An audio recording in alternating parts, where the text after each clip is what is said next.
de vos, ¿no? De ti, ¿no?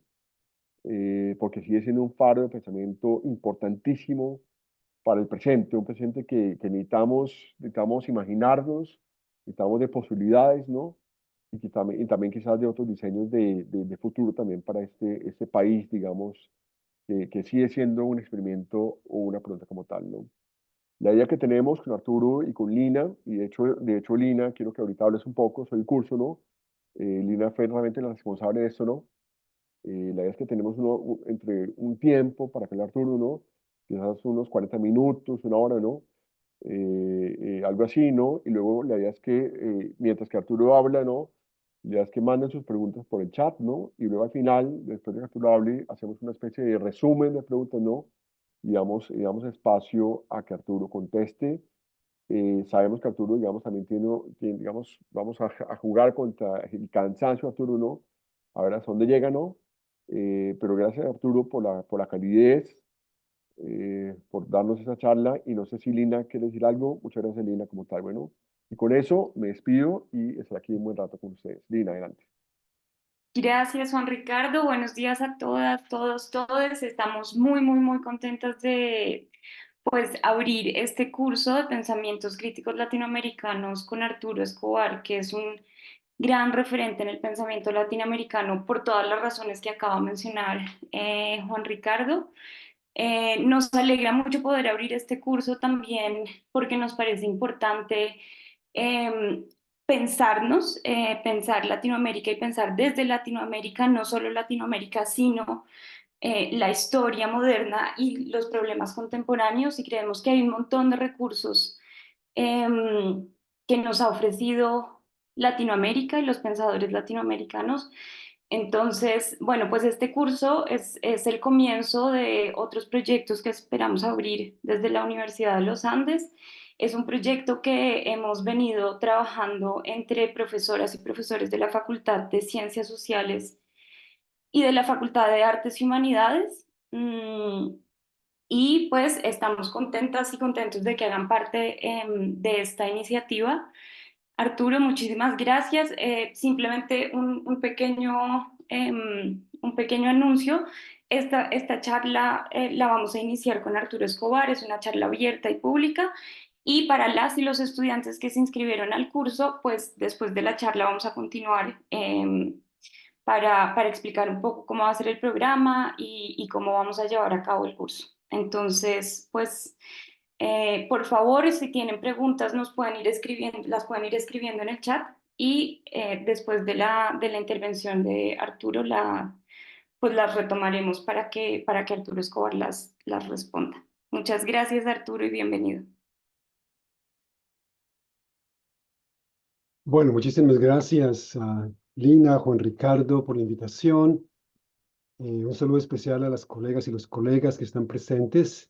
Tienen un gran grupo de profesoras y profesores para el curso, así que creo que los estudiantes van a estar en muy buenas manos o en muy buenas mentes, cuerpos, mentes. Saludo especial para Mauricio, para María José, Andrea, María Clara. Y bueno, es una clase, estaba comentando con Lina, sobre todo una clase sin conocerles y virtual. La virtualidad no es mi método, mi medio favorito, ni mucho menos. Yo soy mucho más presencial, de caminar, de gesticular, estilo un poco más latinoamericano tal vez, no sé, pero haremos lo que se pueda. Y quería comenzar con una historia de profesor jubilado.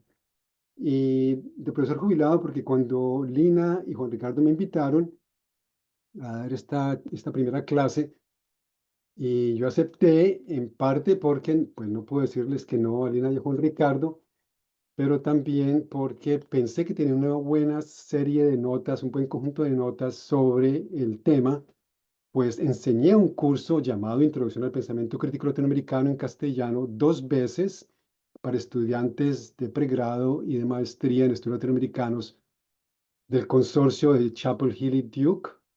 Eso fue, bueno, hace ya 15 años, no sé cuánto, hace bastantes años, pero las notas estaban todavía, pues, me hubieran sido muy útiles. No las encontré esta es la historia de jubilado también, cuando tuve que dejar mi oficina hace 5 años, donde tenía muchísimos libros y muchísimos papeles, la mayoría de los libros los doné a la universidad o a estudiantes.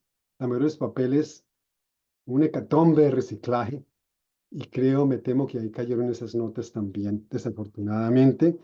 Aún el libro, un libro que utilicé para este curso, que el libro de Santiago Castro Gómez, que todavía sigue siendo muy relevante para este tema, La crítica de la razón latinoamericana, un libro menos conocido de él, me parece que es un libro importante. Tampoco encontré mi copia, creo que terminó en la biblioteca de la universidad.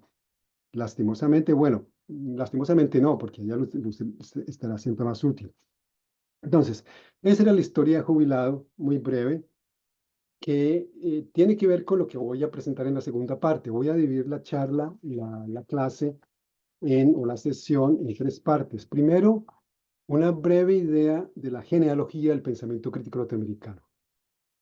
Y seguro es mi visión hasta cierto punto, y yo creo que aquí hay personas que saben mucho más del tema que yo, sin duda, que han trabajado la historia intelectual de América Latina, pero especialmente desde mitad del siglo XIX hasta los años 70, esa genealogía, que después del 70, de los 80, realmente el campo empieza a fracturarse y a expandirse de unas formas impresionantemente ricas, enriquecedoras, a veces problemáticas también. Lo voy a hacer a través de 5 preguntas, 4 preguntas o temáticas fundamentales, que son las siguientes: la pregunta por la identidad, la pregunta por el imperialismo y la dominación, la pregunta por la modernidad y la pregunta por la praxis. Cada pregunta tiene preguntas derivadas. Y de nuevo, creo que no necesariamente todas y todos los expertos en este campo estarán de acuerdo que esas han sido las preguntas fundamentales, pero creo que han estado entre las preguntas más importantes que se han dado desde los años 30 del siglo XIX hasta los 70s, 80s, y hoy en día hay otra serie de preguntas con las cuales terminaré. En la segunda parte voy a presentar muy brevemente una visión de lo que podríamos decir desde dónde piensa el pensamiento crítico latinoamericano, desde dónde y cómo piensa, con qué categorías, desde qué experiencias sociales, desde qué realidades sociales y políticas piensa. Piensa con categorías que inventó el mismo pensamiento crítico norteamericano, o piensa con categorías heredadas, obviamente, de Europa, más que nada de Europa, que voy a argumentar que es más que todo el caso, y que eso se ha reflejado en la historia del pensamiento crítico norteamericano también. Y la tercera parte, unas preguntas en abierto. Había pensado en incluir una cuarta parte que sería un recuento del campo de la ecología política, pero realmente creo que el tiempo no da, que es el campo que más, digamos, más cultivo, pero creo que el tiempo no da. De pronto en algún momento podemos abordar un poquito al final en la discusión. Entonces, para comenzar con, ¿qué es el pensamiento crítico latinoamericano? Primero que todo, digamos que es una formación discursiva, es una colección de ideas, discursos, representaciones, teorías, de alguna forma, no siempre, pero con frecuencia vinculadas a la acción política o a la práctica política. O sea, casi con frecuencia existe la interfaz entre academia crítica y el activismo social o la práctica política. Es una formación discursiva en la cual han participado muchas disciplinas en las ciencias sociales y humanas. Ciertamente la filosofía ha sido la más importante tal vez, la historia, la literatura, el arte, la antropología, la geografía, la sociología, y también se ha ido fracturando en todos estos campos, luego con la emergencia de los sujetos sociales nuevos, los sujetos afrodescendientes, indígenas, mujeres, las disidencias, las diversidades, en campos muy variados, desde los estudios culturales, las comunicaciones, que también ha sido un importante contribuyente a este campo, hasta los estudios de la raza, los feminismos, la ecología política, la colonialidad, pensamiento decolonial, etcétera. Entonces, comenzando con las 5 preguntas. Miro más o menos mi tiempo, unos 45 minutos a partir de ahora, confío. Eh, la primera es la pregunta por la identidad. Y la pregunta por la identidad ha sido persistente, tal vez la más persistente. Hoy en día se ha ido perdiendo, pero regresa. ¿Y qué somos latinoamericanos, latinoamericanas?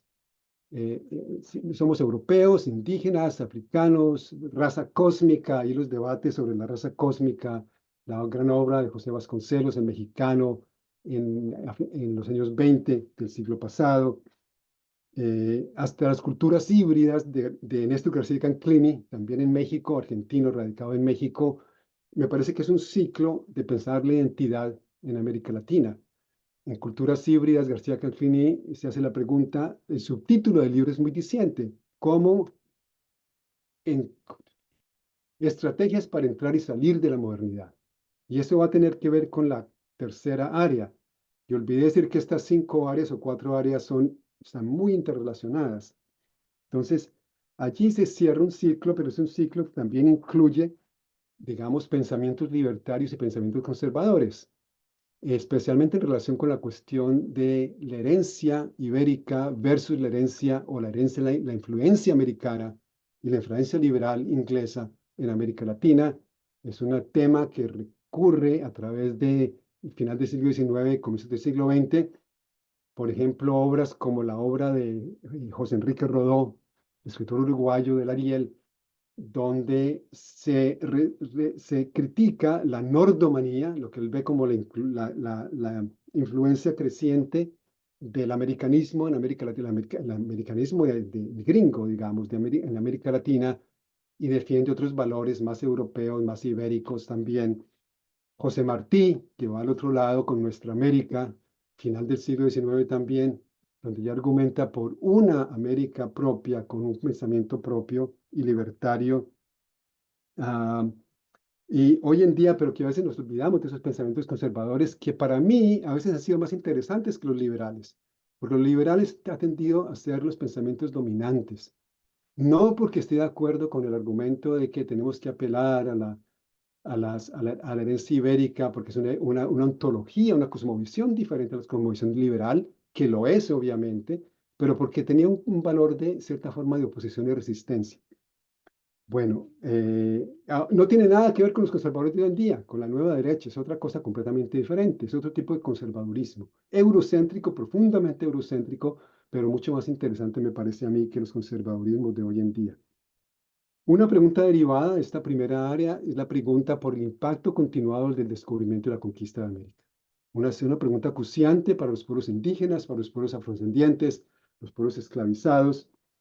Las diversidades, el multiculturalismo son, digamos, la nueva línea de pensamiento en relación con las identidades latinoamericanas desde esa perspectiva. Lo indoamericano, en los comienzos del siglo XX también, Indoamérica, lo afro-latinoamericano, América Latina, es decir, hay una explosión de expresiones y categorías para pensar las herencias africanas también en América Latina, Abya Yala para la experiencia indígena, etc. La segunda pregunta es la pregunta por el imperialismo y la dominación. ¿Por qué ha sido tan acuciante? Como bien dicen en México, que México está tan cerca, tan lejos de Dios y tan cerca de los Estados Unidos. No sé si han oído ese dicho. América Latina está tan lejos de Dios y tan cerca de los Estados Unidos, como que Dios no alcanza, no acaba de compadecerse por este continente sufrido, y Estados Unidos siempre está ahí con su mazo, con su imperialismo, con su doctrina Monroe, con sus golpes de Estado, con sus intervenciones, con su influencia económica a través de las corporaciones, dándole y dándole a América Latina. Hoy en día diremos que esa área ha devenido en el estudio de geopolítica global, más allá de la cuestión del imperialismo, porque la cuestión del imperialismo sigue estando predominante. Allí encontramos una gran variedad de pensamientos marxistas, anarquistas, obreristas, campesinistas, que se van sucediendo a través de las décadas. El campesinismo tiene grandes décadas de producción intelectual en el pensamiento crítico, vinculados de nuevo a la acción política, a la lucha campesina en los años 50, 60, hasta 70, y luego desaparece. Y entra la cuestión étnica, la cuestión de los pueblos. Allí encontramos también las tres grandes producciones teóricas, yo creo, teórico-políticas, que ha contribuido a América Latina al continente, al pensamiento crítico y al pensamiento de la teoría social del mundo, que son la teoría de la dependencia, por un lado, 60, 70, 80, y un producto completamente latinoamericano, aunque basado en la teoría económica, en la economía política clásica, como se dice, lo cual puso muy bien en relevancia, me acabo de acordar, Fernando Enrique Cardoso, en un artículo muy hermoso que escribió por ahí, a comienzos de los 80 tal vez, donde llamó la originalidad de una copia al pensamiento de la CEPAL. El pensamiento dependentista fue original, pero fue un original dentro de, al mismo tiempo siendo una copia del pensamiento neoclásico en particular. Raúl Prebisch también ya había hecho un argumento un poco antes similar a este. Segundo, la teología de la liberación. Gran pensamiento, gran contribución latinoamericana. Tercero, la investigación social participativa. Orlando Falsborda, el gran promotor de este pensamiento, que hoy se ha derivado en una completa gama de metodologías de investigación militante, participativa, colaborativa, donde ha habido grandes y queridas amigas y colaboradores en Colombia y en México en particular y en Argentina, dedicadas a cultivar estas metodologías. Y finalmente el pensamiento decolonial. Entonces, el pensamiento decolonial que también vuelve a repensar qué es la cuestión de la dominación y en el contexto de la hegemonía norteamericana. Tercero, la pregunta por la modernidad. La pregunta por la modernidad comienza, diría yo que comienza con ese gran debate entre civilización y barbarie que desatara un libro de un escritor argentino que llegó a ser presidente de Argentina, creo que fue el segundo o el tercero, José Faustino Sarmiento. Me corrigen si estoy equivocado, porque algunas de estas cosas ya mi memoria no es que sea la mejor. Eh, y en un debate con otro intelectual argentino, Alberdi, Juan Bautista Alberdi, otro debate muy importante que se dio también, el debate entre Andrés Bello y José Lastarria en Chile, un poco más adelante, en el siglo XIX, son debates donde se debate qué es la nación, qué es América Latina, qué es el progreso, qué es lo qué son, cuáles son las lastres del progreso. Entonces, en la visión de Sarmiento, la barbarie, civilización o barbarie, esa dicotomía que todavía nos habita, porque es la dicotomía entre civilizados, incivilizados, desarrollados, subdesarrollados, países ricos, países pobres, modernos y no modernos, es tenaz, pero seguimos viviendo con estas dicotomías y dualismos de que la barbarie obviamente es lo indígena y lo campesino. Y la civilización es todo lo cultivado, todo lo que llega de Europa. Y allí llegan cuestionamientos, obviamente, a eso, pero mucho dentro de una perspectiva muy eurocéntrica, en la medida en que me recuerdo estos debates. Los años 20 del siglo pasado son una gran era de la modernización y el modernismo, en el arte en particular, pero también comienza la modernización en sentido político y social de la palabra. Luego en los 50 llega la era del desarrollo y ya la modernización completa y todo el debate del pensamiento crítico latinoamericano sobre qué es el desarrollo, más que todo, de nuevo, de una perspectiva bastante eurocéntrica, dependentista, am, y hay una cuestión derivada allí, que es la cuestión del Estado y de la nación también. ¿Qué es una nación moderna? ¿Cómo construimos una nación moderna? ¿Cuál es el papel de la herencia europea? ¿Cuál es el papel de la herencia indígena, de la herencia africana? Debemos, debemos tener una política de inclusión educativa para los no modernos, digamos, para los incivilizados, que luego se incorporen a la nación, o realmente debemos abandonar ese proyecto, llegando finalmente al multiculturalismo ya en los 80s y 90s del siglo pasado. El debate sobre la modernidad me parece que se pierde un poco por varias décadas, reaparece en los 80s en el contexto de los debates sobre posmodernidad en Europa. ¿Cómo llegan a América Latina los debates sobre posmodernidad? Y hay una colección, ¿cuánto tiempo? Hay una colección editada por Fernando Calderón que me gustó mucho y todavía creo que vale la pena leerla, especialmente para las personas que están interesadas en estos debates, editada en 1988 que se llama Imágenes desconocidas, la modernidad en la encrucijada posmoderna. Los autores creo que son todos hombres o casi todos, habrá un par de mujeres, también Beatriz Sarlo, argentina, una venezolana que no me acuerdo el nombre, Gabriela Uribe, si mal no recuerdo, pero todavía es un campo muy masculino y eso tiene consecuencias, obviamente, en cómo se piensa y eso va a cambiar radicalmente en las épocas más recientes. Mm, el, esa pregunta, la modernidad en encrucijada postmoderna en América Latina, la resume muy bien Fernando Calderón, boliviano, sociólogo, había estudiado con Alain Touraine en Francia, entonces viene esa tradición también movimentista, pero de una perspectiva cultural de los movimientos sociales. Y él la resume en el subtítulo de su artículo que dice algo así como cómo entrar a la modernidad sin dejar de ser indios. Es decir, cómo pensamos y accedemos a la modernidad sin dejar de ser indios. Él como indígena se dice, bueno, yo no quiero dejar de ser indígena, pero también quiero ser moderno. Entonces podemos ser modernos. Que es más o menos a lo que llega Néstor Cacique había llegado ya en el 84 con culturas híbridas, estrategias para entrar y salir de la modernidad, donde él dice la práctica de los sujetos populares. Canclini viene de los estudios culturales, la gran figura de los estudios culturales en América Latina de esa década, es precisamente que en la práctica popular vemos que la gente entra y sale de la modernidad. Si vemos habla, por ejemplo, de un pintor oaxaqueño indígena, donde él es indígena en su comunidad y sale a las grandes galerías mundiales, es perfectamente moderno. Entonces, ¿por qué no podemos hacer eso? Entonces, esos son los debates. Hay una pregunta derivada aquí, y ya casi termino con esta primera parte. La pregunta derivada aquí es la pregunta de, ¿existe un pensamiento propio latinoamericano? Es una pregunta que todavía es válida. Y la pregunta inicialmente toma la forma de un debate entre un filósofo peruano, Augusto Salazar Bondi, y Leopoldo C., a final de los 60. Salazar Bondi escribió un libro, todavía lo recuerdo, lo tenía, ya no lo tengo, está en la biblioteca de la universidad, me imagino también.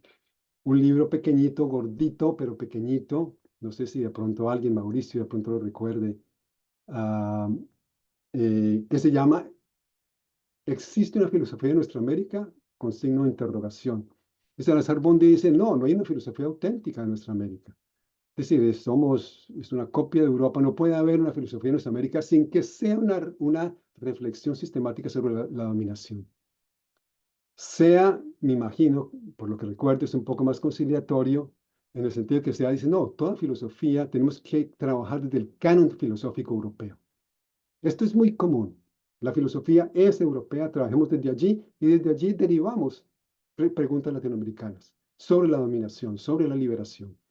Pero no podemos aspirar a crear una nueva filosofía como si fuera la tabula rasa, ¿no? Del pensamiento filosófico, pensamiento crítico. Orlando Falsborda agrega una intervención súper interesante, en 1970, Ciencia propia y colonialismo intelectual, donde analiza, argumenta, como sociólogo, ya pues concientizado, analiza qué puede ser una ciencia propia y por qué tenemos que trascender el colonialismo intelectual de siempre estar pensando con categorías prestadas de Europa o de Estados Unidos, cada vez más es de Estados Unidos, de las ciencias sociales empíricas que surgen fuertemente en Estados Unidos a partir de los años 50, con las estadísticas y las variables y las matrices y todas estas cuestiones que le gusta a los sociólogos y los politólogos. Entonces, allí hay una derivación en las filosofías del compromiso, filosofías de la liberación, Enrique Dussel, obviamente, gran figura, pero todavía con conexión con las filosofías de Europa. Enrique Dussel, por ejemplo, parte de un concepto de que es lo exterior a lo europeo, que es lo exterior y es muy interesante y a eso vamos a referirnos más adelante, porque hay algo, hay una exterioridad, pero esa exterioridad la lee desde el pensamiento europeo, particularmente del filósofo Hegel. Entonces, ese debate finalmente desemboca en la corriente de pensamiento decolonial, cuando ya se habla de la descolonización epistémica, tenemos que empezar a pensar desde otros sitios de enunciación, con epistemes otras, con epistemologías otras, y finalmente llega a otra formulación sobre la modernidad, de pensar alternativas a la modernidad y no solo modernidades alternativas y pensar en todo lo pluriversal. La última pregunta, muy brevemente, la pregunta por la praxis, por la acción política, es una pregunta permanente en el pensamiento crítico latinoamericano, la seguimos haciendo qué significa ser un intelectual comprometido hoy en día o una intelectual comprometida hoy en día.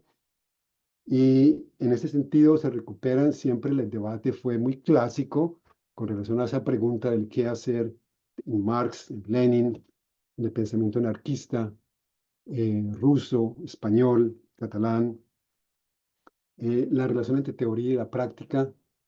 eh, y finalmente quiero, para terminar esta parte y pasar a la segunda, leer una parte de un libro muy hermoso de la socióloga mexicana Raquel Gutiérrez Aguilar, marxista, feminista, diríamos, pero también que se surte el pensamiento de la complejidad y la autoorganización, porque ya es de formación matemática también. Y Raquel Gutiérrez Aguilar, en este pequeño libro, esta es la primera edición, hay otra edición, que se llama A desordenar, por una historia abierta de la lucha social, un libro publicado en 2006, que es una autoconfesión, es una autorreflexión de su paso por muchos movimientos de izquierda. En este momento que escribió el libro, está en la cárcel en Bolivia, acusada de pertenecer a un movimiento guerrillero, había pasado por los movimientos guerrilleros centroamericanos antes. Raquel hace un examen crítico muy valioso y muy interesante, y voy a leer simplemente dos parrafitos de este. Dice, quienes seguimos soñando con un presente pleno y un porvenir mejor, o sea, pensadores y activistas críticos. Lo que vemos es, por un lado, que falta mucho en la tarea de seguir entendiendo el orden del capital, de la civilización del valor. Y por el otro, que a partir de lo que ya sabemos, tenemos que poner una vez más y de inmediato manos a la obra para desorganizarlos, para resistir su avance, pero sin postular simultáneamente la construcción de un otro orden que sería elaborado en algún nuevo laboratorio de ingeniería social. O sea, ella está en contra de tener una receta elaborada de que vamos a poner después de que llegue la revolución. Ella desecha ese pensamiento revolucionario. Bueno, sigue y luego finalmente va a decir, de aquí surge una propuesta para entender la política de la transformación social de manera distinta. Político revolucionaria es todo acto de afirmación íntimo e inmediatamente colectivo que transgrede, que impugna real y profundamente el orden social prevaleciente. Esto es lo clave, impugnar, cuestionar el orden social prevaleciente y a veces en germen postura el embrión de una nueva sociedad y un camino posible, la asociación de todas y todos los definidos exteriormente por la explotación y la opresión de todos los oprimidos, marginados, con base esencialmente en el respeto y apoyo a sus actos individuales y comunes de autonegación de ese ser impuesto para construir autodeterminación común para cada uno y para todos. El cemento de la asociación no es la disciplina ni la norma, sino la voluntad y la solidaridad emancipatoria. Entonces, rearticula un concepto de emancipación que es mucho más, digamos, sofisticado, diría yo, donde se construye desde abajo, muy centrado en el concepto de autonomía, es una pensadora autonómica por excelencia. Bueno, vamos a pasar a la segunda parte. Creo que comenzamos como a las 11, a las 10, a las 9:15 era de ustedes la charla. Tal vez me dicen si tengo que parar de todas formas, por favor. Voy a compartir la pantalla. Am, para esto,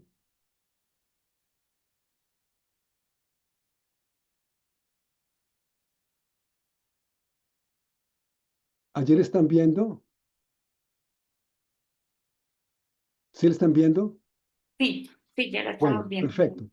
Bueno, estas son de dos charlas que yo di, una en el 2011 y otra en el 2018, de nuevo aquí en Chapel Hill. En 2018 fue cuando me jubilé, me pidieron que hiciera una charla como retrospectiva. Ah, y parte de la charla empieza por pensar desde dónde pensamos en América Latina. Esta es una historia muy bonita, esto es de un escritor norteamericano, dice, hay dos peces jóvenes nadando y sucede que se encuentran con un pez más viejo que viene en sentido contrario y que les saluda con la cabeza y dice, Buenos días, chicos y chicas. ¿Cómo está el agua? Y los dos peces jóvenes nadan un poco más y entonces uno de ellos se vuelve hacia el otro y dice, ¿qué diablos es el agua? Seguro la han conocido, me parece que David Foster Wallace lo dice muy bien. Entonces, ¿qué diablos son las ciencias sociales humanas? Que son desde donde pensamos.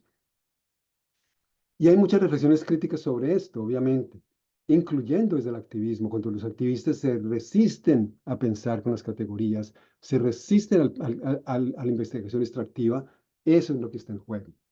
Bueno, podemos nadar en otras aguas. Nademos en otras aguas, preguntémonos, hagamos esta pregunta.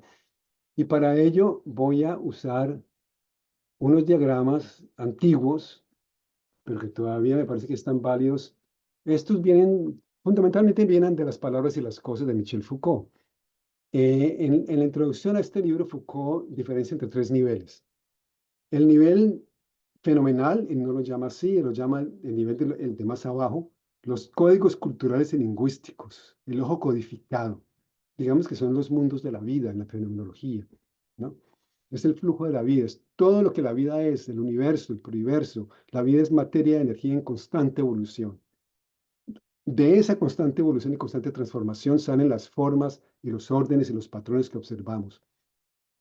De allí pasemos al de más arriba. De allí las ciencias sociales humanas y las ciencias naturales crean las ciencias. Son las teorías generales sobre el orden de las cosas. Es un conocimiento reflexivo. Esas son las ciencias convencionales, digamos, como las conocemos, con una epistemología realista, donde hay una coincidencia entre concepto y realidad más o menos establecida. Pero para Foucault el nivel más interesante es el segundo, el nivel que llama de la episteme. Es un nivel que él llama un inconsciente positivo del conocimiento. Es un nivel de una serie de conjunto de reglas que siempre están determinando y condicionando lo que podemos pensar en un momento particular, sin que los expertos y los pensadores y pensadoras nos demos cuenta de que es el caso. Entonces ahí habla mucho de cómo funciona y cómo funciona la modernidad. Y en la modernidad, el episteme moderno es el episteme marcado por la figura del hombre. El hombre como el sujeto y el objeto de todo conocimiento posible. Pero ¿por qué el hombre es el único objeto y conocimiento del orden posible? Si el conocimiento también puede surgir de las plantas, de los animales, de las fuerzas cósmicas. Para los pueblos indígenas, por ejemplo, las fuerzas cósmicas es la gran fuente de conocimiento. Los humanos no tenemos idea de eso. Estamos completamente perdidos. Estamos formulando que existimos en un universo inerte y por tanto nos perdemos esta posibilidad por completo.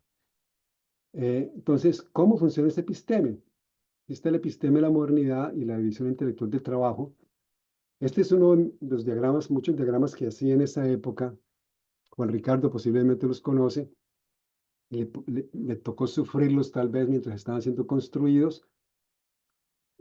Occidente, digamos, y esto también es muy consistente con las palabras y las cosas, pero también con otra gente, que no hay necesario mencionar.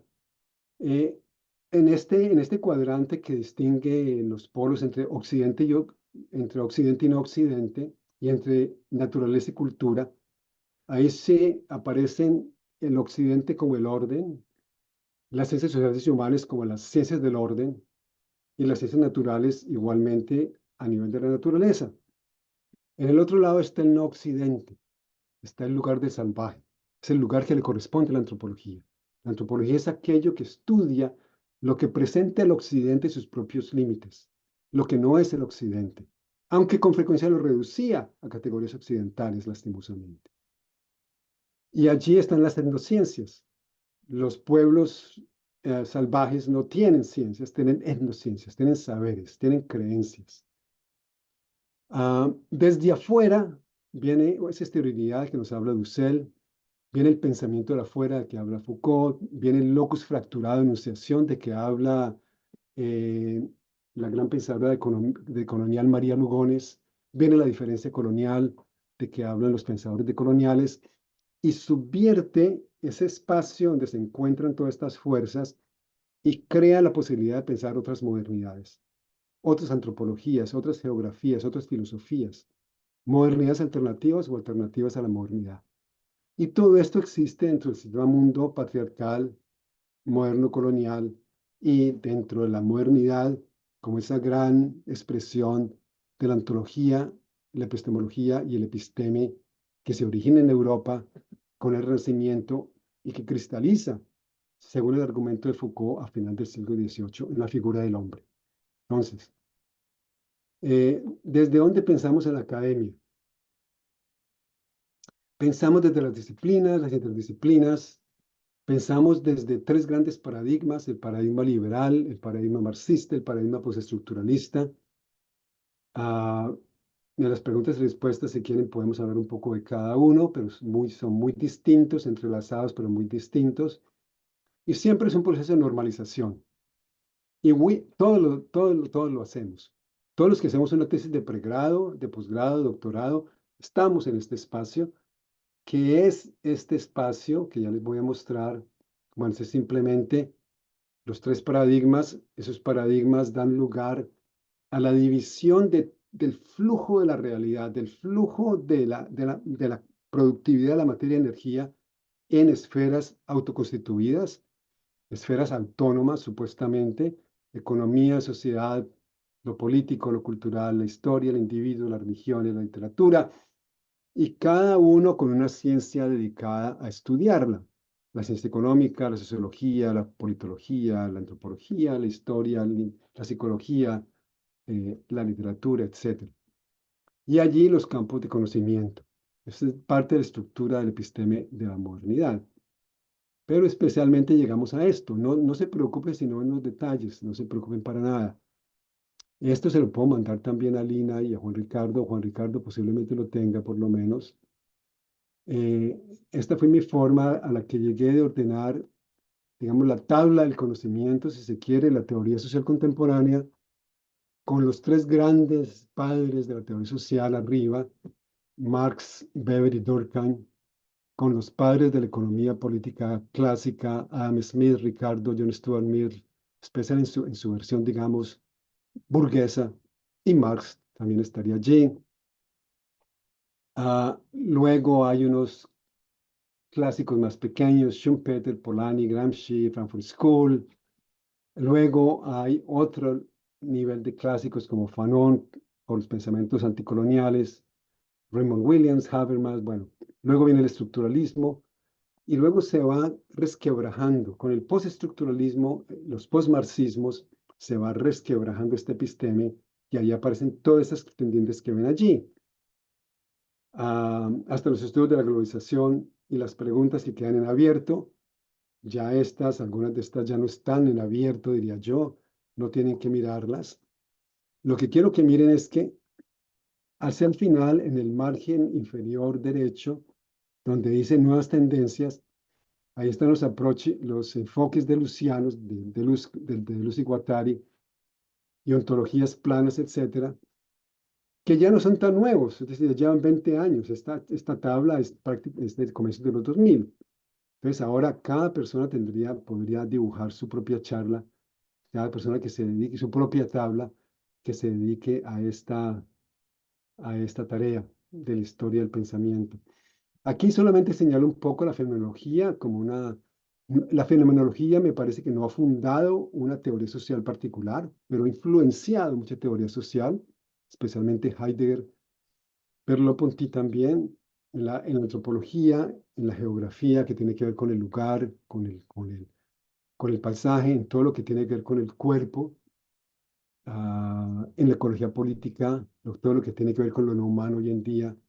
Yo creo que tiene una influencia la fenomenología. Y finalmente que es, imaginémonos un episteme postilustrado y cómo serían las formaciones de las ciencias sociales y humanas. Y de nuevo, esto ya está un poco, hay que actualizarlo, pero por un lado tenemos todas estas, y me interesaba la parte latinoamericana, que es la parte a mano derecha. Allí tenemos todos los enfoques de lucianos, guattarianos. Tenemos las ontologías planas. Las ontologías planas se refiere a esa tendencia teórica en sociología, antropología, filosofía, que buscaron no comenzar asumiendo sujetos grandes preconstituidos, como la clase o la mujer o los indígenas o el Estado o el capital, sino precisamente desagregarlos, pensar en lo que ahora se llamaría una agencia distribuida, ah, que en realidad la producción de lo social se da a través de redes y de ensamblajes y no de sujetos que ya existen históricamente de por sí. Me parece que el pensamiento, por ejemplo, de Laura Quintana, colega de ustedes en filosofía, apunta en esta dirección. Es una actualización muy sofisticada de estas alternativas planas. No estoy seguro que ella esté de acuerdo, posible que no esté de acuerdo con esto, pero en la medida en que ella habla de que la producción de lo social precisamente se da en términos de estas redes emergidas, la llama ella, apelando al concepto de emergencia que viene de la biología inicialmente, de la biología de la autoorganización, de la autopoiesis de Maturana y Varela también, aunque ella no se apoya en Maturana y Varela. Me parece que es una enunciada muy potente. Solo he leído su libro Espacios Afectivos hasta ahora, que es su último libro, digamos, teórico. Ahí tengo La rabia en la lista de libros para leer. Las teorías de la complejidad, que tampoco han fundado una teoría social particular, pero que están influenciando mucho la teoría social. Y la relacionalidad. La relacionalidad, todo lo que tiene que ver con ir más allá de los dualismos ontológicos de la modernidad, los postdualismos, la teoría social postdualista, neomaterialista, los anarquismos, que poco los mencionamos en la teoría social, la ontología política, etcétera, etcétera. Y a nivel latinoamericano, pues lo de colonial, lo intercultural, la cuestión del diseño, que es una beta relativamente pequeña, pero no tan pequeña, el pensamiento crítico latinoamericano, los diseños del sur, los feminismos decoloniales, los feminismos negros, comunitarios, indígenas, trans, diríamos, incluiríamos hoy el postdesarrollo, biocentrismo, las teorías de la liberación más actualizadas, Leonardo Boff en particular, tiene unos libros muy interesantes, y la cuestión del cuidado. Entonces, la pregunta que queda aquí es, bueno, yo creo que esto me lo voy a saltar por lo pronto para llegar. ¿Podemos ir más allá de la modernidad? ¿O es una pregunta como configuración ontoepistémica de pensamiento y de forma de existir? Este es el último párrafo de las palabras de las cosas de Foucault, que es muy poético, muy hermoso y siempre me ha fascinado. Dice así: si estas disposiciones desaparecieran, el episteme de la modernidad centrado en el hombre, con sus ciencias sociales y humanas, desaparecieran tal como aparecieron, si por cualquier acontecimiento cuya posibilidad podemos cuando muchos presentir, pero cuya forma y promesa no conocemos por ahora, oscilaran como lo hizo a finales del siglo XVIII, a finales del siglo XVIII el suelo del pensamiento clásico, que es el episteme anterior al cual reemplaza el episteme moderno, entonces podría apostarse a que el hombre se borraría como los límites del mar un rostro de arena. Es muy hermoso, es el final del hombre, es el posthumanismo, es el transhumanismo que se halla ahora, es la crisis de la humanidad, la crisis del concepto del hombre, al que Foucault hace 50 años ya nos estaba llamando. Bueno,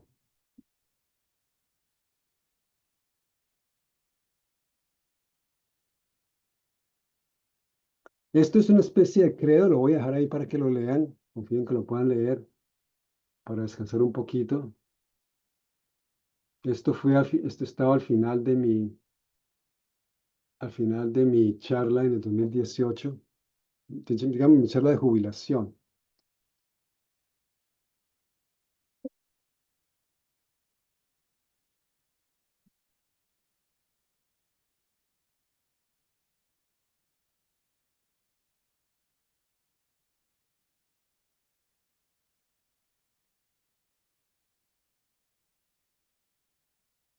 Una representación del pluriverso, si se quiere, de ese continuo, lo que un físico cuántico David Bohm llama el continuo ininterrumpido del universo.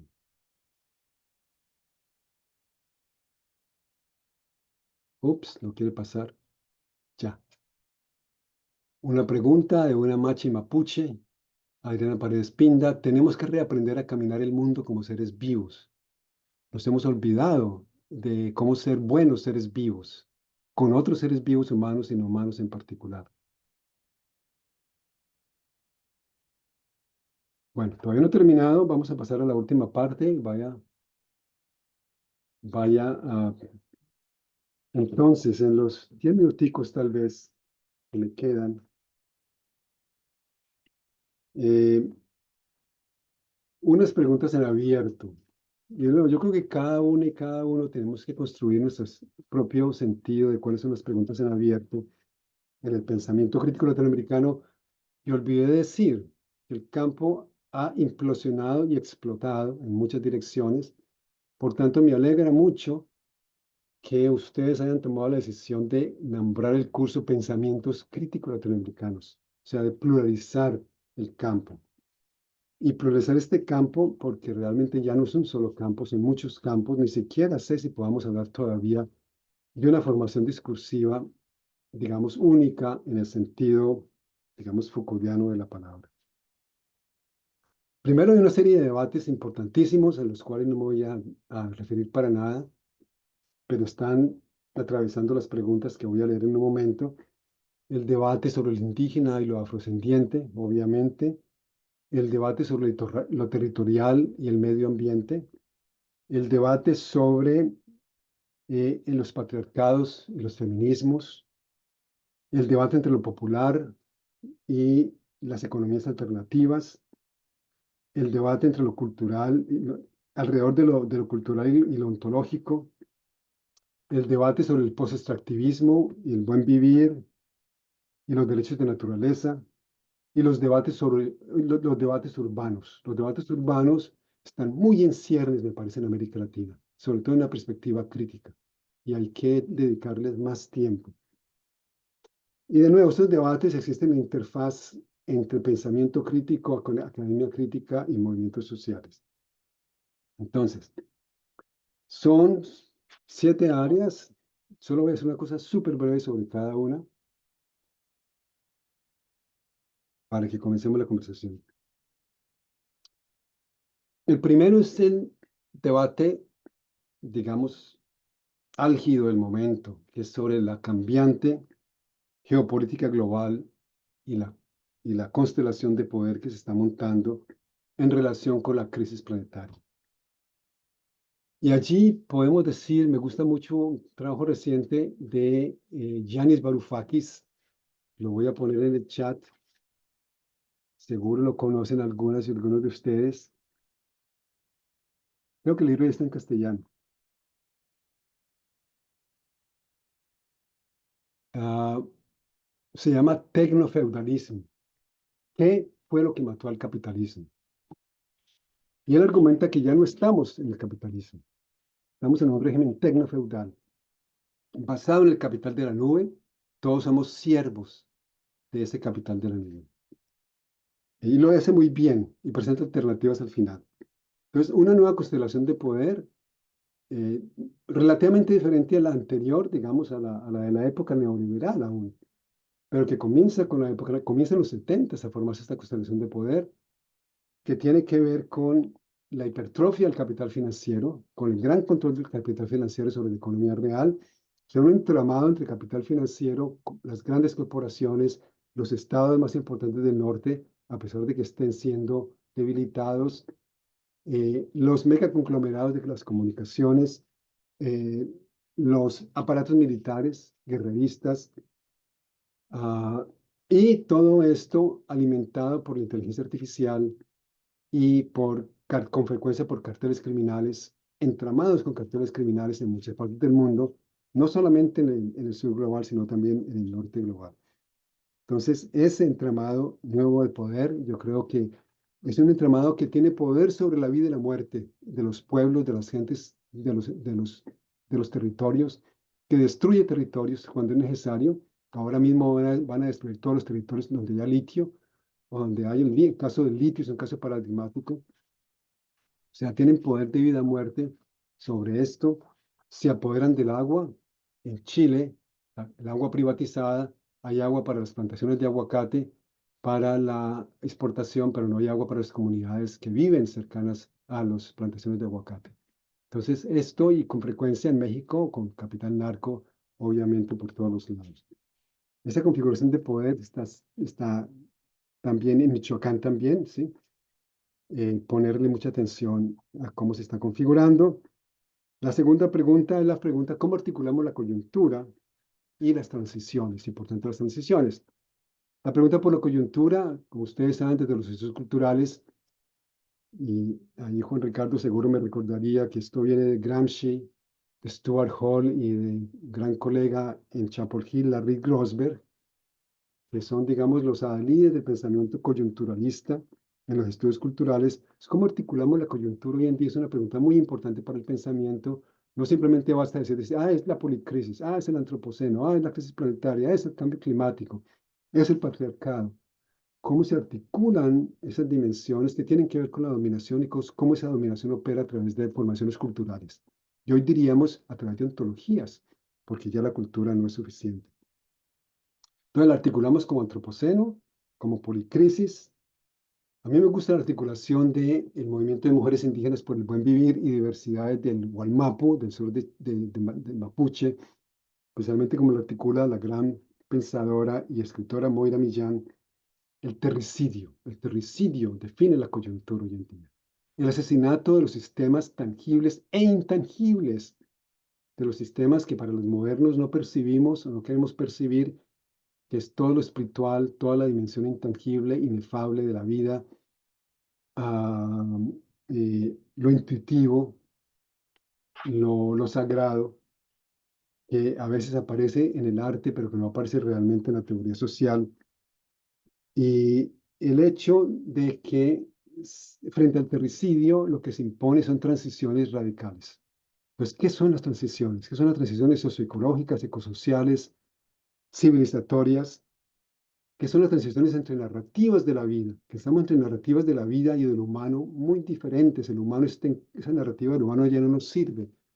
Con razón, mucha gente que está observando la realidad en Gaza con gran tristeza y dolor, como es mi caso también, pensamos que aquí no hay una crisis humanitaria, aquí hay una crisis de humanidad, de que Gaza representa finalmente el último clavo en el ataúd del proyecto civilizatorio occidental, de que Gaza no puede justificarse para nada con ningún valor de la tradición liberal, secular, humanista de Occidente. ¿Cómo se puede justificar eso?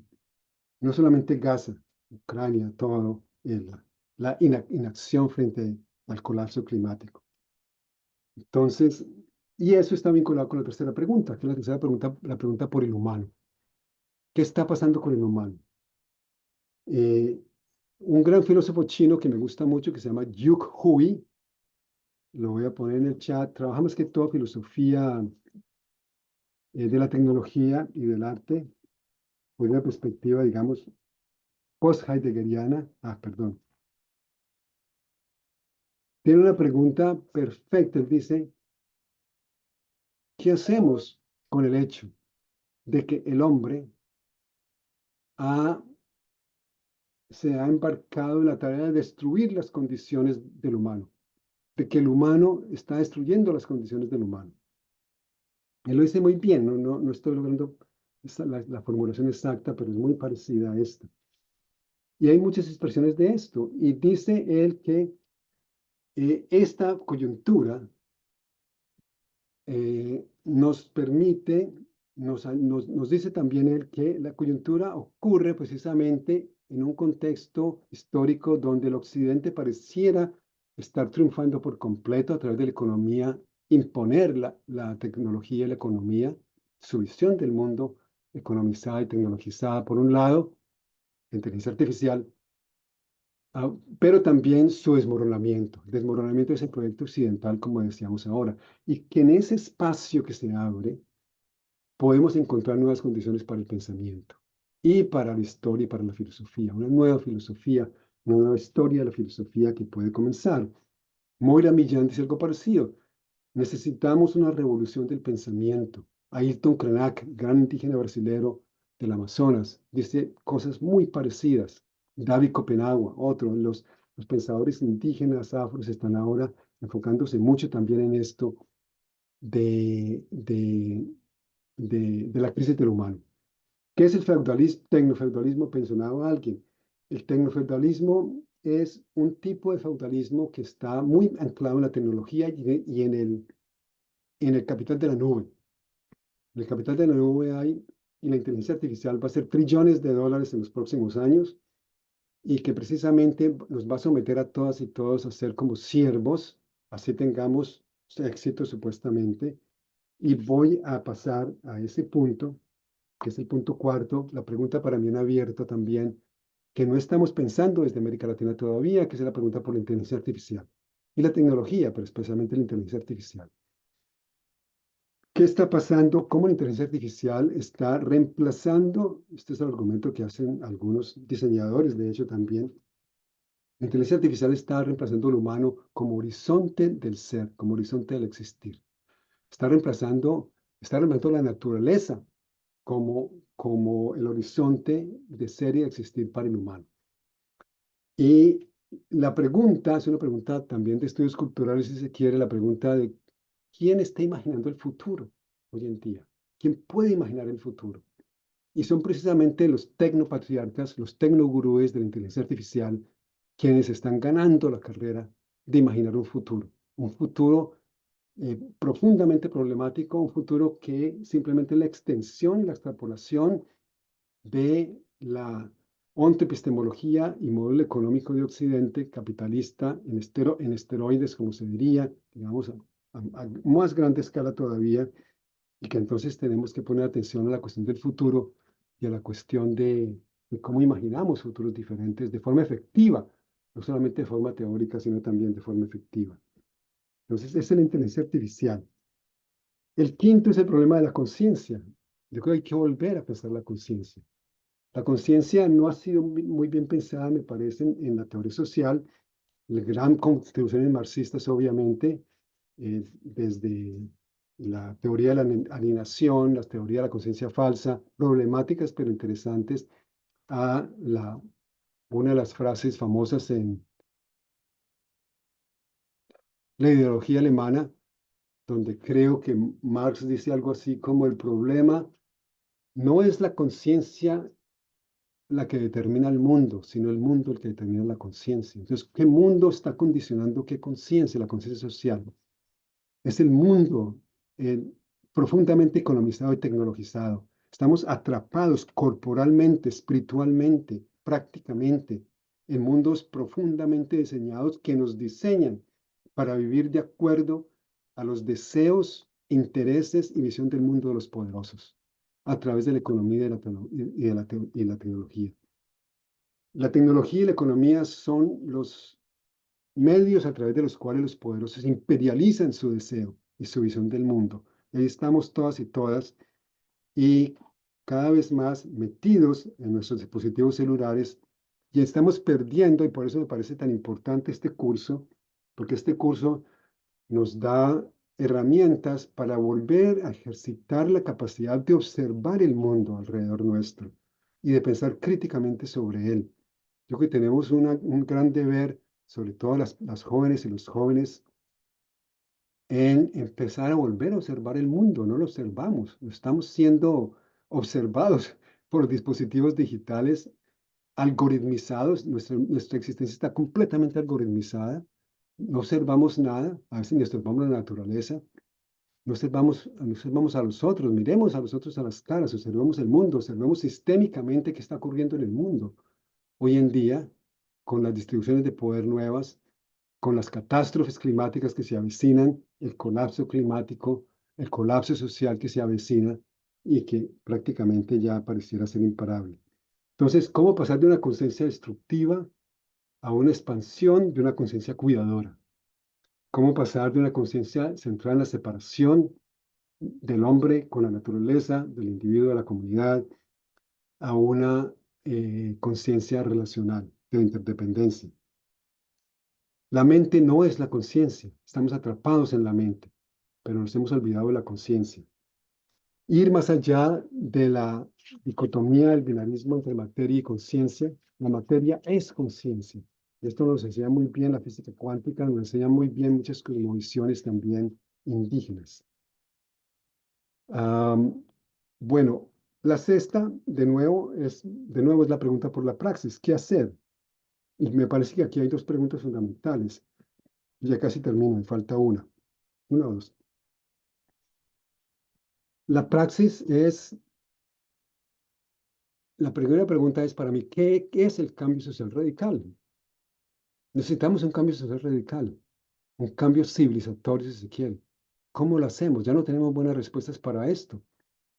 Tenemos respuestas, la respuesta liberal ya no nos sirve, de que el cambio tiene lugar a través de individuos que toman conciencia, que se reúnen, que influencian las instituciones, que las instituciones cambian las leyes, que las leyes cambian los estados, que los estados cambian, regulan las cosas. Eso ya no sirve, eso no funciona para nada.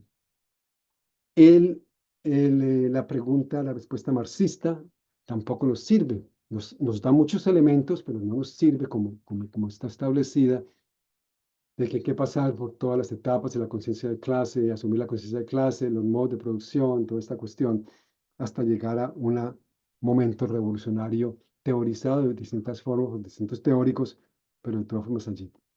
Allí encontramos entonces las nuevas teorías de agentividad, de agencia distribuida, que va más allá de postular sujetos discretos preconstituidos, la clase obrera, el campesinado, los étnicos, sino que hay que pensar en sumar, en sumar, en sumar posibilidades, en sumar identidades, en sumar contradicciones, en redes, en rizomas, y la convergencia de cómo propiciamos convergencias en estas luchas.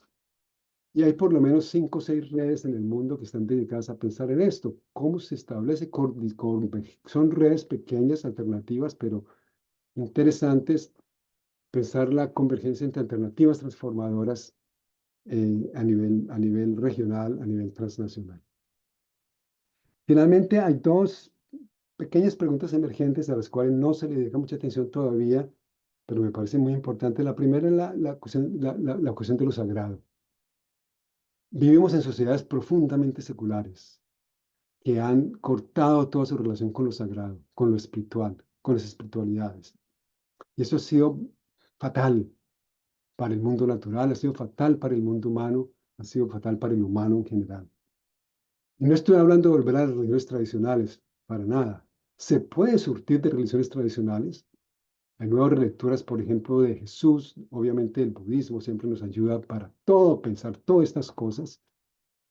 Eh, eh, pero más hablando de nuevas espiritualidades de la tierra, si se quiere, que muchas jóvenes me parece que están interesadas en esto, cómo resacralizar la vida y resacralizar la tierra. Y finalmente, esta es la última pregunta, ¿qué es lo que el pensamiento crítico ni ningún pensamiento puede pensar? Sobre todo el pensamiento como proceso mental, como proceso logocéntrico. Y allí, yendo más allá de la filosofía de lo impensado, a pensar con el cuerpo territorio que nos hablan los feminismos indígenas autónomos, a pensar desde el lugar, a pensar de recuperar la conciencia de que habitamos una tierra viva, que existe en un cosmos vivo, de que somos seres de un cosmos vivo, que la resistencia es una resistencia también espiritual. Los pueblos indígenas y afrodescendientes nos enseñan esto muy bien, a ir más allá de la elaboración conceptual. Para el budismo esto es fundamental, es decir, la, la finalidad del budismo es enseñarnos y darnos herramientas para ir más allá de la elaboración conceptual, toda elaboración conceptual, para llegar a relacionarnos con la realidad realmente como la realidad es, en su forma completa, total, de flujo permanente, de realidad sin distinciones y sin formas, donde las distinciones y las formas son simplemente verdades relativas, donde en última instancia lo que existe es ese todo ininterrumpido del cual también nos habla la física cuántica. Y el arte, obviamente, está más preparado para esa tarea, pero tenemos también que, para mirar lo inefable, por ejemplo, lo intuitivo, lo irracional, pero tenemos también desde las ciencias sociales y humanas adentrarnos en ese territorio de lo espiritual, lo sagrado y lo impensable. Bueno, me disculpa si me demoré un poco más de la cuenta. Confío en que sé que algunos de esos conceptos son algo pesados sobre todo para las estudiantes o estudiantes que estén en primero o segundo año todavía, pero confío en que les quede resonando por allí y por allá. Como decía, en estas semanas van a tener una gran cantidad, un hermoso grupo de profesoras y profesores muy buenos que van a seguir con algunas de estas discusiones desde su propia perspectiva y seguro en desacuerdo con algunas de las mías que está perfectamente bien. Bueno, muchas gracias. Arturo, muchísimas gracias. Gracias por esta excelente y súper comprensiva introducción a lo que son los pensamientos críticos latinoamericanos, que nos ha llevado a ver cuáles han sido las preguntas centrales que han atravesado los pensamientos latinoamericanos. Esta pregunta que sigue atravesando los pensamientos latinoamericanos sobre la praxis, desde dónde pensamos, pero sobre todo esta idea de que pensamos desde América Latina, la idea de que hay nuevos sujetos epistémicos que abren también a nuevos problemas y que nos permiten, yo creo, abren caminos para dar respuestas a problemas que no son solo latinoamericanos, sino que, como señalabas, son problemas de la civilización y que son problemas de lo que se ha ido construyendo como lo que es actualmente la humanidad y la urgencia de cambiar y de pensar en alternativas. Y los problemas que hoy son acuciantes para resolver, ¿no? ¿Qué herramientas tenemos para resolverlos? Entonces, acá ya han surgido varias preguntas que yo creo que las podemos agrupar como en dos grandes grupos, uno que es más como de historia del pensamiento latinoamericano y uno que está muy enfocado hacia la praxis política. Entonces, primero nos preguntaba Alfredo Ochoa, te preguntaba, ¿cuál es la trascendencia del debate transmodernidad-posmodernidad en el pensamiento crítico latinoamericano? Esa es una pregunta. Victoria Corte y Juan Carlos Blanco hacían una pregunta que creo que va por el mismo lado, entonces las voy a leer las dos, pero están unidas. Victoria preguntaba si podrías repetir por qué Dussel, con la idea de exterioridad, sigue pensando desde Europa. Y Juan Carlos Blanco dice, estimado profesor, gracias por su charla. Mi pregunta es ¿por qué usted no considera la filosofía de la liberación de Enrique Dussel en diálogo primario con Hegel y Emmanuel Levinas como originaria de Latinoamérica? Entiendo que ha sido considerada así por la Academia de Ciencias de Estados Unidos en años recientes y en vida del doctor Dussel. Muchas gracias. Y Lenin Guerra, que es la última pregunta como relacionada con la historia del pensamiento, de los pensamientos latinoamericanos, dice José Manuel Briceño Guerrero en su libro La identificación americana con la Europa segunda, sostiene la tesis que Latinoamérica está permeada de una doble racionalidad venida de Europa. La racionalidad de la razón, la ciencia, la democracia y la racionalidad de la tradición, el feudalismo, las castas, el racismo, el patriarcado y la jerarquía. La pregunta es, ¿cómo podemos repensar, cómo repensamos el postdesarrollo mientras sigue profundamente arraigado en nuestros etos esa tradición y ese pensamiento feudal? Creo que esas son como un primer grupo de preguntas.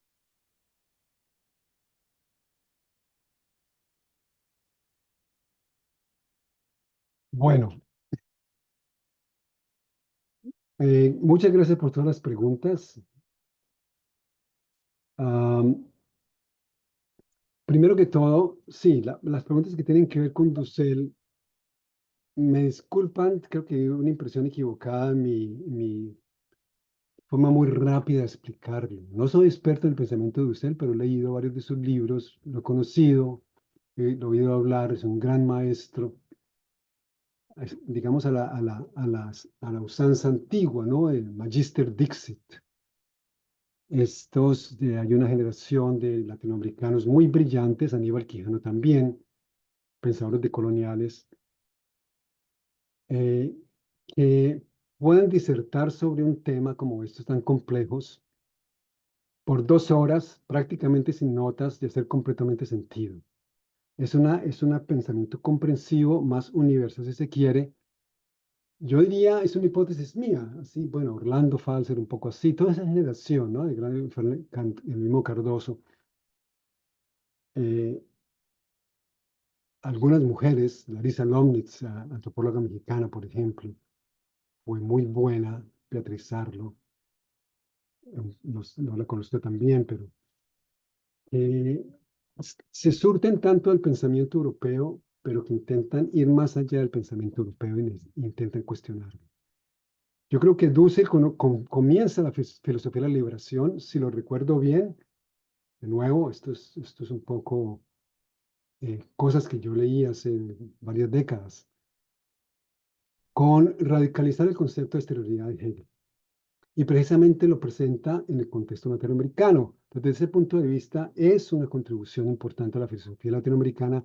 Se considera como uno de los textos fundantes de la filosofía de la liberación, así como la teología de la liberación también fue influyente en este campo.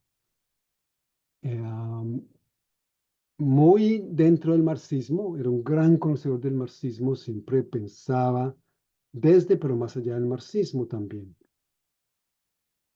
Lo podríamos comparar de pronto con alguien como Raquel Gutiérrez Aguilar, la gran pensadora socióloga mexicana, que también piensa muy categorías marxistas, pero las retrabaja de una forma completamente original porque Raquel Gutiérrez Aguilar se surte de su intercambio continuo con movimientos sociales, particularmente en Chiapas, en Oaxaca y en todo México.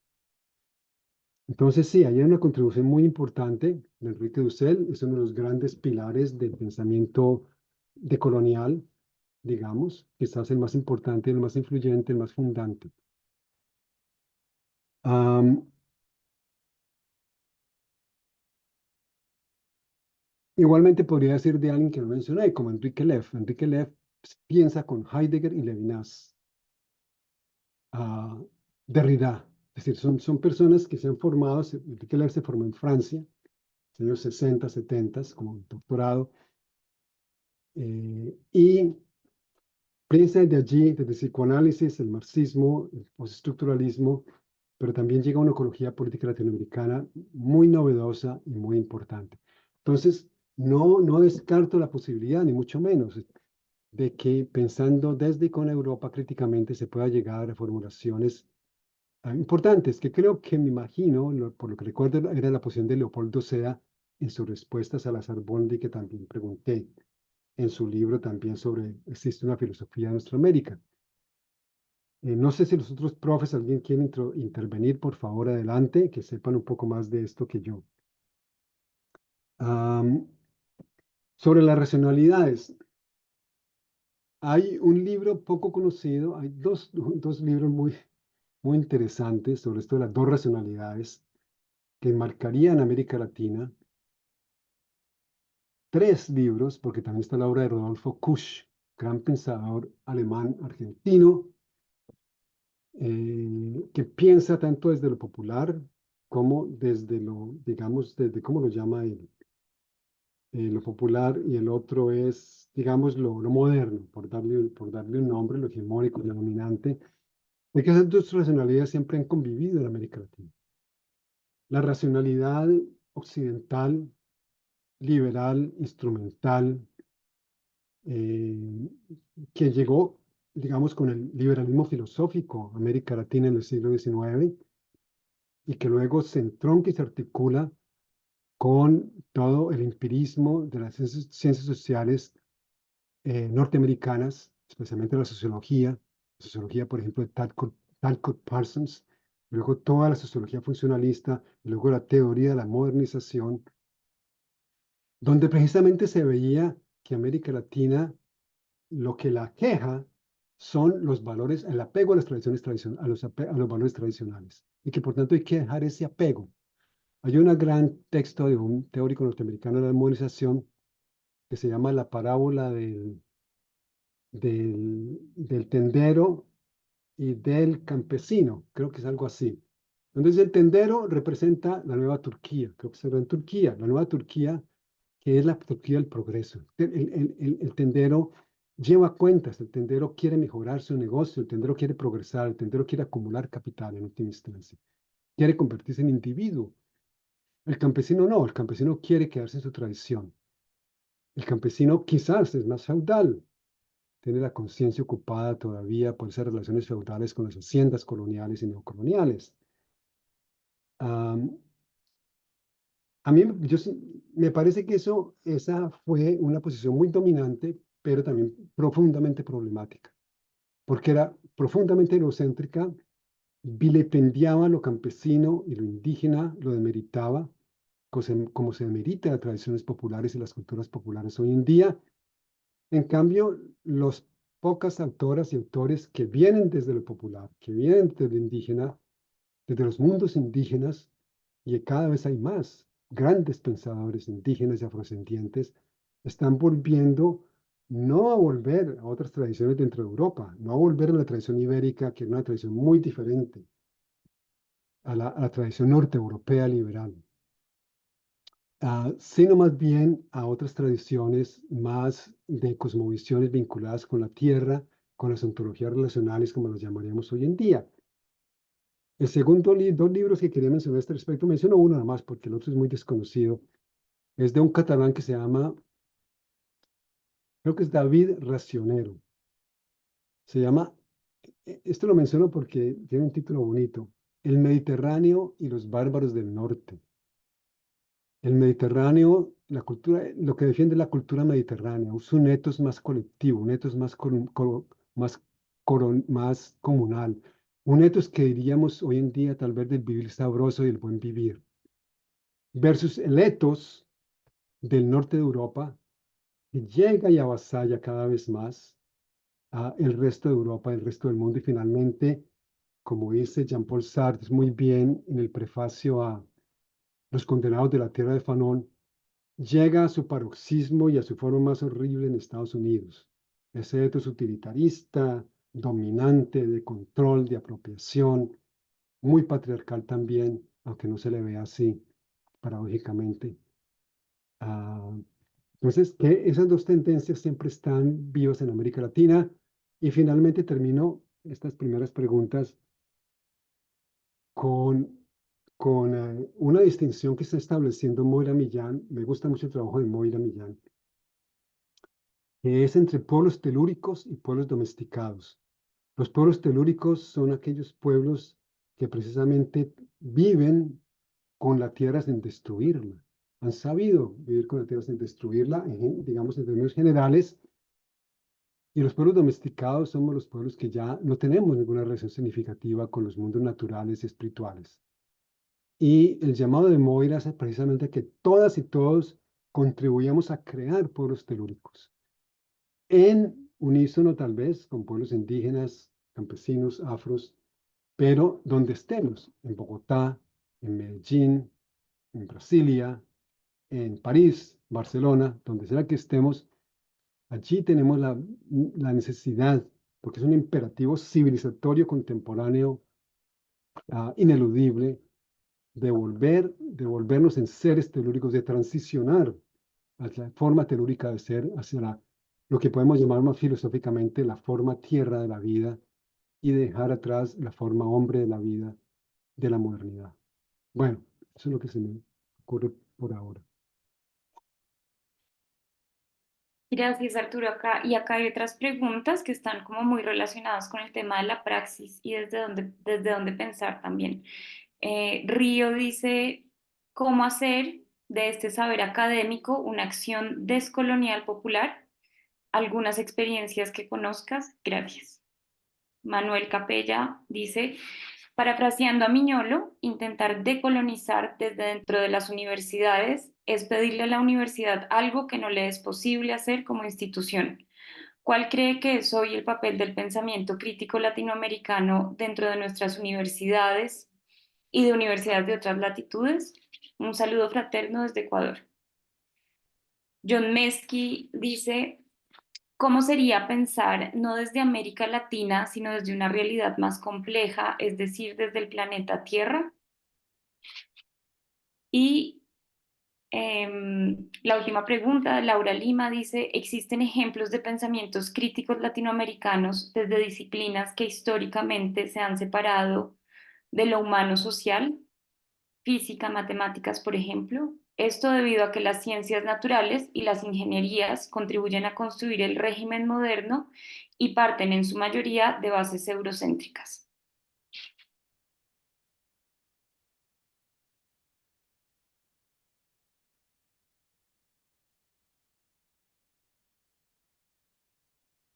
¿Me repites la primera, por favor, Lina? Sí. ¿Cómo hacer de este saber académico una acción descolonial popular? ¿Algunas experiencias que conozcas?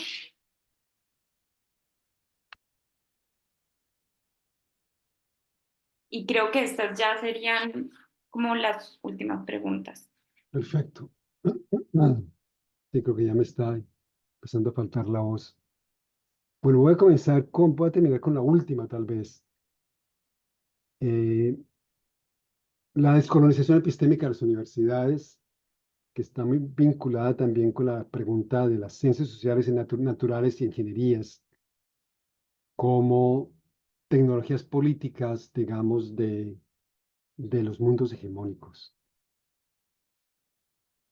Yo a veces digo que, sobre todo cuando me siento muy pesimista con respecto a la universidad, que yo es un poco hipócrita porque yo he estado toda la vida en universidades, aunque también me muevo mucho en esferas de movimientos, en Colombia en particular, de que las universidades son una fuerza de ocupación ontológica de los territorios y las experiencias de los pueblos y de las gentes.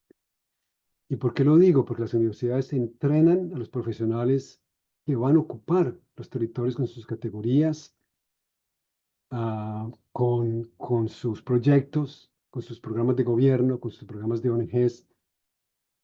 Y me perdonarán los economistas aquí si digo algo un poco brutal con respecto a la economía, pero la economía realmente es, como ya lo mencioné, es una, y junto con la tecnología, es una de esas grandes tecnologías políticas de ocupación. El pensamiento económico nos permea por todo lado.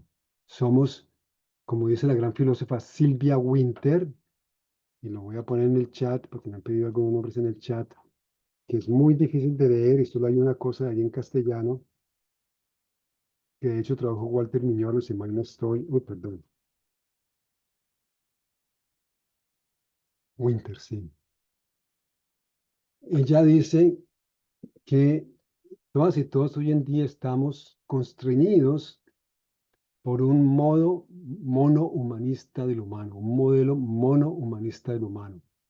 El humano, hemos aceptado esa idea de que el humano es naturalmente liberal, secular, burgués, occidental.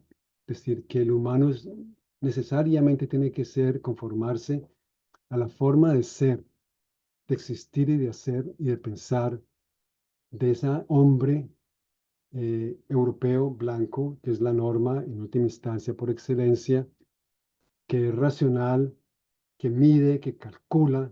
La ración calculador es muy importante aquí, que busca controlar, que también está entroncado con el patriarcalismo, porque el patriarcalismo es una ontología de control, de dominación, de negación de los otros, de las otras, y en última instancia de violencia y de guerra. Entonces, eh, a eso lo llama Silvia Winter el modo, o el modo bioeconómico del humano. Nos hemos tragado esta idea de que el humano es naturalmente biológico y económico, homo economicus y hombre, resultado de la evolución.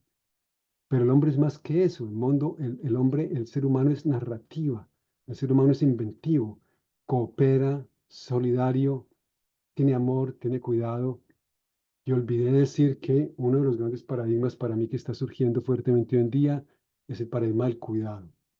Desde una perspectiva relacional, que si admitimos el hecho de que la realidad, el fundamento de la realidad no es la separación mente-cuerpo, humano-no humano, cultura-naturaleza, nosotros y ellos, sino la interdependencia radical entre todo lo que existe, la única ética posible, la ética de la compasión y del cuidado. Porque el cuidado, cuando nos cuidamos a nosotras y nosotros mismos y a nuestras comunidades, estamos cuidando a todo, estamos cuidando por universo y viceversa. Entonces, hay un humano cuidador que tenemos que oponer a ese humano competitivo, agresivo, que solo busca su seguridad individual, etcétera, etcétera. Entonces, eso me parece muy importante también en la cuestión de repensar el humano. Y por tanto, sí, las ciencias naturales, las ciencias y las ingenierías son parte de esa estrategia de ocupación, pero no tienen que serlo. Hay movimientos disidentes dentro de la ingeniería, dentro de las ciencias naturales, la misma, dentro de la física misma, la misma física cuántica, fue una revolución en el pensamiento que todavía no ha permeado, 80 años después, aún no ha permeado en la conciencia, digamos, popular, pero que poco a poco yo creo que está siendo más influyente en esa visión del mundo profundamente interdependiente y relacional. Am, la descolonización epistémica de las universidades, ¿es posible o no es posible? Yo creo que hay que intentarlo, de todas formas. Yo creo que este es un espacio de descolonización epistémica de las universidades, de incorporar otras formas de ser y de saber en las universidades, todo lo que tiene que ver con programas y eventos con y desde pueblos en movimiento, pueblos indígenas, pueblos afrodescendientes, campesinos, las diversidades, lo trans, todo esto tiene que ver mucho con descolonizar epistémicamente las universidades. Creo que es un proyecto que sigue siendo muy importante, como la descolonización del Estado.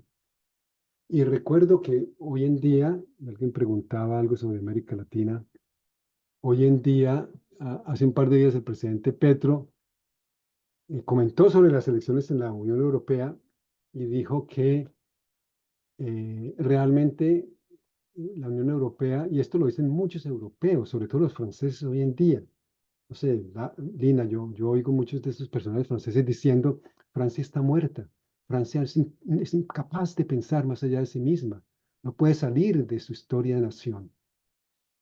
Y pareciera que eso es lo que está ocurriendo, por eso la derecha está ganando tanto terreno, no es que haya triunfado del todo aparentemente, pero sino que ha ganado mucho terreno. Y que decía Petro que la esperanza para nuevas ideas está en América Latina. Y yo estoy completamente de acuerdo, en ese tiempo yo creo que lo vengo pensando y que realmente debe haber un esfuerzo por declarar a América Latina como territorio de paz y libertad y de otros futuros posibles. Y es un continente, como dice la canción de Mercedes Sosa, el continente más vegetal del mundo, ese continente vegetal de gran biodiversidad, de gran naturaleza que sale por todo lado, sobre todo en países como Colombia, Ecuador, Perú. Ah, y que esa vida, esa marejada de la vida, que vuelve a surgir, que sigue surgiendo en la fuerza evolutiva de la vida, que es la marejada de los pueblos también, aún muy apabullados y muy reprimidos y muy masacrados, que no están silenciados todavía. Yo creo que de allí hay que empezar a reconstruir también y pensar la descolonización del Estado y de las universidades y de las religiones, que es mucho más difícil.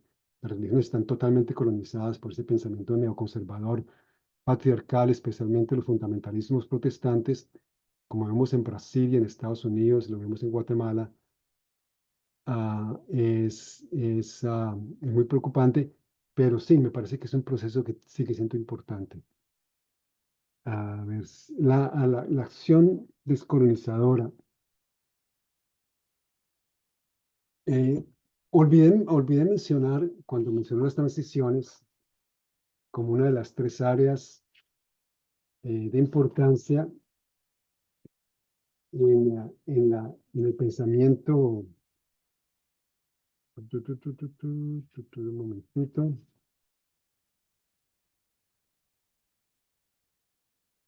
¿Dónde está las áreas? Sí, en una de las nuevas áreas hablaba de la coyuntura y las transiciones. Y que en las transiciones, lo que se está pensando que son transiciones entre narrativas de la vida. Entonces, la narrativa bioeconómica de la separación a una narrativa cuidadora, centrada en el cuidado de la vida, relacional, interdependencia, y que las transiciones tienen que ver mucho con eso. Y en nuestro proyecto de transiciones, por ejemplo, el Valle Geográfico del Río Cauca, entre otros con un maravillosos grupos de comunidades afrodescendientes en este caso, incluyendo la Casa Cultural de Chontaduro en Cali, que algunos de ustedes la conocerán, que es una especie de espacio de pensamiento y acción, más que todo de feministas negras, de que estamos desarrollando estas alternativas, digamos, antipatriarcales, postcapitalistas, antirracistas y autonómicas. Y en cierta forma es esa perspectiva crítica también del pensamiento crítico latinoamericano, afro-latinoamericano, que nos está alimentando en este proyecto. Entonces, sí hay muchas iniciativas. Yo creo que todas las iniciativas que tienen que ver con economías regenerativas, con movimientos agroecológicos, con movimientos de defensa de aguas y humedales, de soberanía alimentaria, de huertas comunitarias y urbanas, de retomarse las ciudades, tiene que ver mucho con esa práctica popular descolonizadora.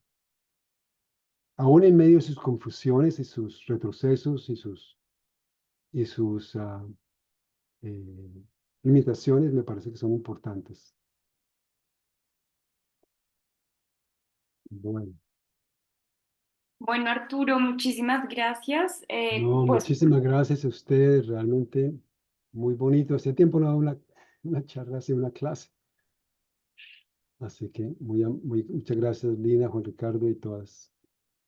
maravilloso, muchas gracias, Arturo. Arturo, Y muchas María gracias. Clara, Muchas gracias. muchas Muchas gracias, gracias. Mauricio, María Clara, María José. creo que Bueno, todo esto nos permite ver cómo hacer un diagnóstico desde el pensamiento latinoamericano, pero también habría muchos caminos esperanzadores de transformación y de alternativas. Entonces, gracias a todas y a todos los asistentes. Vamos entonces a tomar una pausa y quienes siguen en el curso, pues nos podemos encontrar nuevamente a las 11 por el link que ya les enviamos y pues gracias por la asistencia. bueno, suerte con el resto del curso. Ya me gustaría tomarlo del todo. Buenísimo. Gracias, Chao, Chao, chao. Arturo. Gracias. Un abrazo. chao.